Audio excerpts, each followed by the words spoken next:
सगळ्यात महत्त्वाचं म्हणजे जगभरचं अन्न आपण फॅसिनेशन त्याचं आपल्याला आहे आणि आपण खातो. मग तसंच आपल्याही अन्नाबद्दल आणि खाद्यपदार्थांबद्दल आपल्याला अभिमान का असू नये?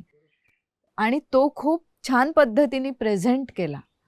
आपल्याला जो अभिमान आहे, ते पदार्थ आपण खायला घातले, त्याच अभिमानाने, की खातात. अगदीच जगभरची लोकं येऊन सुद्धा हे महाराष्ट्रीय खाणं खातात. आणि मला वाटतं आपल्याला आपल्या गोष्टींबद्दल अभिमान आहे की नाही, प्रेम आहे का नाही, मग ते आपण तशा प्रेझेंट करतो आणि समोरच्यालाही ती भावना देतो. त्यामुळे आमची जी मंडळी आहेत आमच्याकडे जे काय म्हणू स्वयंपाक करतात, त्यांना तर एवढा आनंद झाला की अरे आपल्या इथे कुळथाचं पिठलं होतं, कुळीत होतो कारण इथे, आणि हे लोकांना आवडतं. चाटून पुसून खातात, पावटा खातात, फणस खातात, आंबा तर खातातच. मग त्यांचा जो आत्मविश्वास वाढत गेला की अरे वा. म्हणजे आम्ही हा होमस्टे करणार आहोत ही इथे पर्यटक येणार आहेत राहायला, ही बातमी जेव्हा आम्ही आमच्या सहकाऱ्यांना घर बांधून झाल्यानंतर दिली की आपण एवढं घर का बांधलंय. सो ह्यांच्यातला जेव्हा स्वयंपाक करणारा दत्तू आहे हे कळल्यानंतर दत्तूचं म्हणणं असं होतं, मी हॉटेलात काम केलेलं कुक म्हणून दादा, आणि मला इतके पदार्थ येतात. म्हटलं त्यातलं काहीच नाही करायचंय.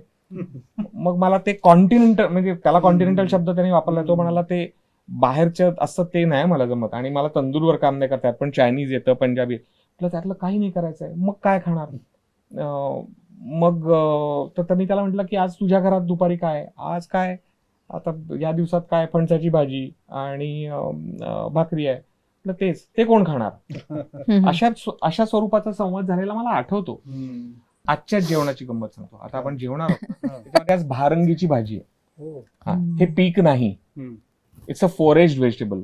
आता पाऊस सुरू, रानभाजी ही रानभाजी आहे की या सगळ्या आजूबाजूच्या सड्यांवरच्या परिसरामध्ये काकवी, फोडशी, रानअळू, आमच्याकडे रुख अळू म्हणतात, हे याच आहे बरोबर, भारंगी आहे, इतर अजून छोट्या मोठ्या बऱ्याच जवळजवळ 16-18 पद्धतीच्या भाज्या तर आमच्याकडे अगदी रेग्युलरली नाही, पण पावसाळाभर या सगळ्या भाज्या चालू असतात. त्यापैकी भारंगी ही अतिशय आमची आवडती भाजी ही आहे. ही तुम्हाला कुठेही बाहेर खायला नाही मिळणार. ही कोकणात आलात तर कोणाच्या तरी घरात वाढली गेली तरच. फार चुकून माकून डोंबिवली, ठाण्याच्या, पनवेल, कर्जतच्या जवळपासच्या घरांमध्ये तिथल्या आदिवासी बायकांनी आणलेल्या भाज्यांमध्ये मिळाली तर, पण इट्स एक्झॉटिक. बरोबर. म्हणजे तोच फील आला पाहिजे जो तिथे जेवतोय की आय एम प्रिव्हिलेज्ड, की हे मला मिळतंय, आय एम ऑनर्ड. अदरवाईज मला मिळालं नसतं. And we ourselves consider honour in it, की हे आम्ही तुम्हाला खायला करतोय. This is it, this is what you have. आज काय आणखीन जेवण? आज भाकऱ्या आहेत. आज अजून एक आपल्या शेतातला लोणची आहेत, आपल्या शेतातल्या गोष्टींची, कैरीची आहेत किंवा लिंबाचं आहे किंवा आंबे हळदीचं आहे, मिरचीची फोडणीची मिरची आहे. त्याच्या व्यतिरिक्त भात आपल्या परचुरी गावातल्या शेतातला असेल, संध्याकाळला आपल्या शेतातला असेल, आत्ता श्रीखंड असेल मला वाटतं आजच्या गोठ्यातल्या म्हशीच्या शेतातल्या गाई म्हशींच्या दुधाचं घरी केलेलं आहे.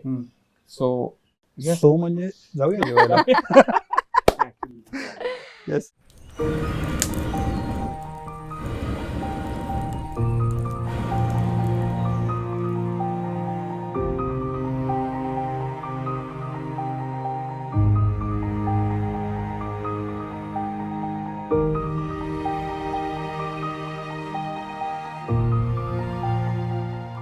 किती म्हटलं तर रानभाजी भारंगी कडसर असते चवीला, त्यामुळे उकडून त्याचं पाणी काढून टाकलं जातं आणि वाफवून केली जाते, त्यामुळे त्याला फोडणी वरण घालायची. सो याच्यामध्ये फोडणी आहे.